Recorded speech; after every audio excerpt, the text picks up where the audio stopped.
ছোটোবেলা থেকে আমার করলা তেমন পছন্দ ছিল না, এখনও যে খাই তেমন না।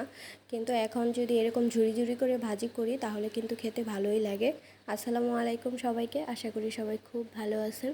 তো আজকে দুপুরে কি রান্না করেছিলাম সেই রান্নাগুলোই শেয়ার করব আপনাদের সাথে।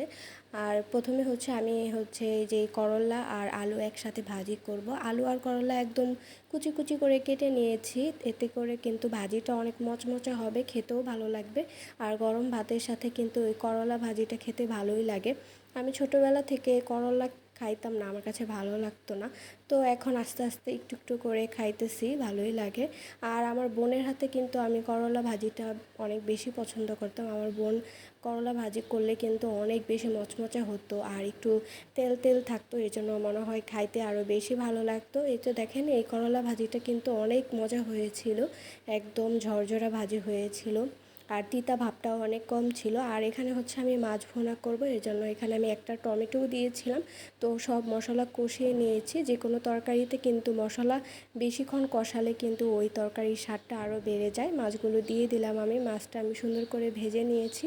এখন মাছগুলো মশলার সাথে কিছুক্ষণ কষিয়ে নেব। কষানোর পরেই এখানে আমি কিছু কাঁচামরিচ দিয়ে দিব। আমরা তরকারিতে তেমন ঝাল খাই না, তো এর জন্য আমরা খুব মরিচ কমই ইউজ করি। আর কাঁচামরিচটাও কিন্তু আমি এমনিতেই শো হিসাবেই দিলাম, যে খাবে সে এমনিতেই খেতে পারবে, যার যার বেশি ঝাল খেতে পছন্দ করবে। এই তো। আর এটা ছিল গতকালকে নাস্তার জন্য আমি বানিয়েছিলাম মসুরের ডাল আর আলু একসাথে। তো এটাও খুব মজা হয়েছিল। এই পাকোড়াটা কিন্তু সস দিয়ে খেতে বেশ দারুণ লাগে।